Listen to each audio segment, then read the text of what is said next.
오늘 읽은 시편 32편은 일명 마스길, 교훈의 시다라고 하는 어떤 우리에게 특별한 교훈을 주기 위하여 쓰여진 시라고 알려져 있습니다. 특별히 이 시편은 우리에게 죄와 용서의 관계에 대하여 가르쳐주고 있는 시입니다. 이 시는 다윗이 지은 것으로 알려져 있고요. 다윗의 두 번째 참회 시다. 그러니까 참회하면서 회개하면서 지은 시라고도 알려져 있고, 우리 모든 신학의 가장 우리 개신교 신학, 개신교 신학뿐만 아니라 가톨릭 신학에도 마찬가지지만 신학의 아버지라고 하는 어거스틴이 가장 좋아했던 시라고도 알려져 있는 시편입니다. 오늘 이 시편 32번은 다윗이 자신의 생애의 경험을 통하여 얻은 교훈을 이렇게 시로 만들었다라고 알려져 있습니다. 이 다윗의 경험은 무엇보다도 밧세바와 관계에서 가졌던 경험이죠. 밧세바와 죄를 저지른 후에 그 죄를 또 감추기 위하여 그의 남편 우리아를 죽였던 그 살인죄까지 범하게 되는 그 경험에서 얻은 교훈들을 오늘 여기에다가 하고 있습니다. 이 밧세바와의 경험 속에서 다윗이 지은 시는, 참회의 시는 크게 두 가지였죠.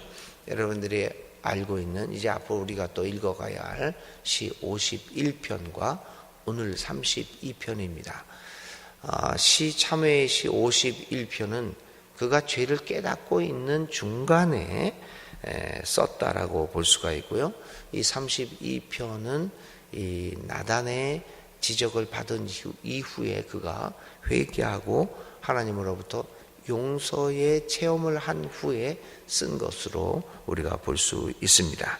그래서 시편 32편은 하나님으로부터 죄를 용서받고 그 마음의 평안을 얻은 후에 쓰인 시라고 볼 수 있습니다. 이 시는 다윗이 죄를 짓고 고뇌의 심연 속에서 방황하던 경험을 통해 나온 귀중한 교훈이라고 볼 수 있습니다. 그는 죄를 숨기는 동안은 하나님 안에서 도무지 평안을 찾을 수 없었고, 심각한 그리고 매우 진지한 하나님의 진노를 경험하였다라고 이야기를 하고 있습니다.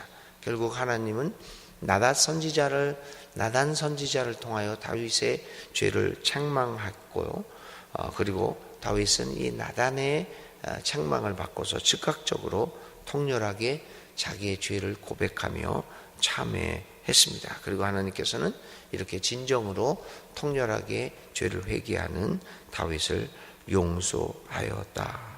이러한 용서와 그 용서를 체험한 이후에 그가 마음의 평안을 얻었던 그러한 기쁨들을 오늘 이 시편에 기록하고 있습니다. 1절부터 2절 한번 다시 읽습니다. 복되어라.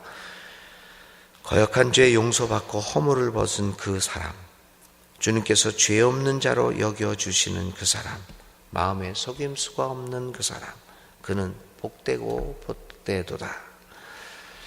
첫 번째, 이 사죄의 기쁨을 이야기하면서 그는 죄를 용서받고 허물을 벗은 자의 기쁨을 이야기합니다.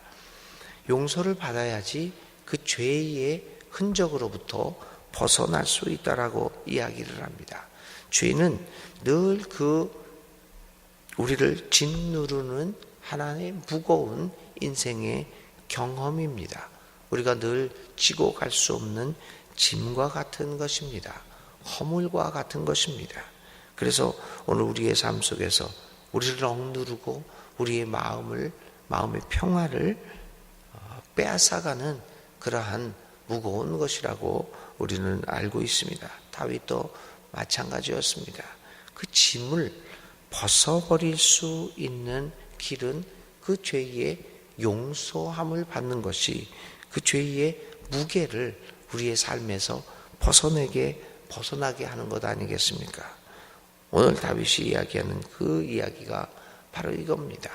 용서받는 것이 우리의 무거운 짐을, 죄의 짐을 벗어나게 만든다. 이렇게 이야기하고 있는 것입니다. 허물을 벗은 사람. 두 번째는 오늘 다윗은 이런 경험을 했죠. 주님께서 죄 없는 자로 여겨주시는 그 사람. 죄는 우리의 평생을 통해서 우리를 꼬리처럼 쫓아다니는 것이라고 볼 수 있겠습니다. 그런데 중요한 것은 주님께서 우리를 죄 없는 자로 여겨주셨다라고 하는 겁니다. 죄의 용서는 우리로 하여금 완벽한 사람으로 만드는 것은 아닙니다. 주님께서 그렇게 인정해 주신 것 뿐입니다. 그래서 우리는 죄의 용서를 받고 새로운 삶으로 살아가면서도 늘 주님 앞에서 겸손한 삶의 태도를 유지할 수밖에 없습니다. 우리가 오늘도 이 자리에 설 수 있는 것은 내가 100% 깨끗하고 허물이 없고 아무런 잘못한 것이 없는 것이 아니라 주님이 그렇다고 인정해 주시기 때문입니다. 죄 없는 자로 여겨주시기 때문이 아니겠습니까? 하나님께서 우리를 그렇게 여겨주시는 것을 안다고 깨닫는다고 하면 우리는 감히 교만한 자세로 살아갈 수 없을 것입니다. 오늘도 주님께서는 우리를 죄 없는 자로 여겨주시고 있다는 귀한 사실들을 깨달으면서 오늘 하루의 삶을 주님 안에서 살아가는 우리들이 될 수 있기를 바랍니다.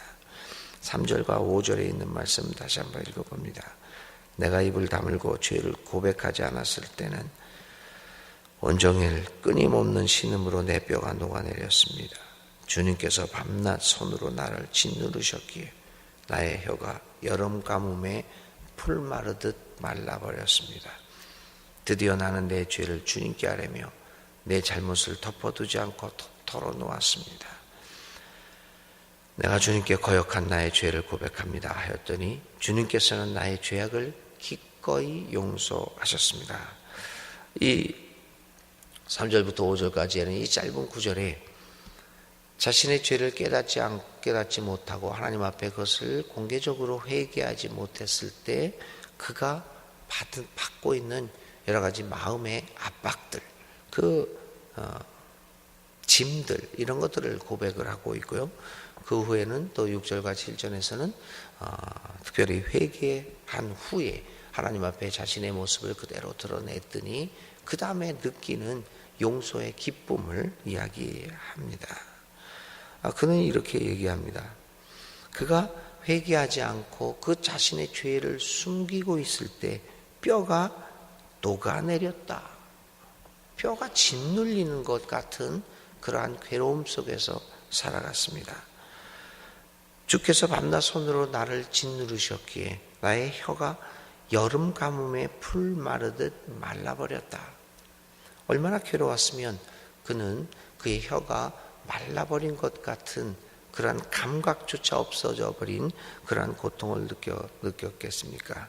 이 기간의 괴로운 체험을 다윗은 통해서 자기의 죄를 숨기는 것이 얼마나 고통스러운지를 깨닫게 됩니다. 그래서 그는 이 기간 동안 줄곧 신음하며 밤과 낮을 보냅니다. 그로 인해서 육체의 건강까지도 잃게 됩니다. 뼈가 녹아내렸다. 그러니까 육체의 건강을 잃은 그런 모습까지도 보게 됩니다. 그러나 그의 삶이 반전을 기하게 됩니다. 그 반전은 5절이죠.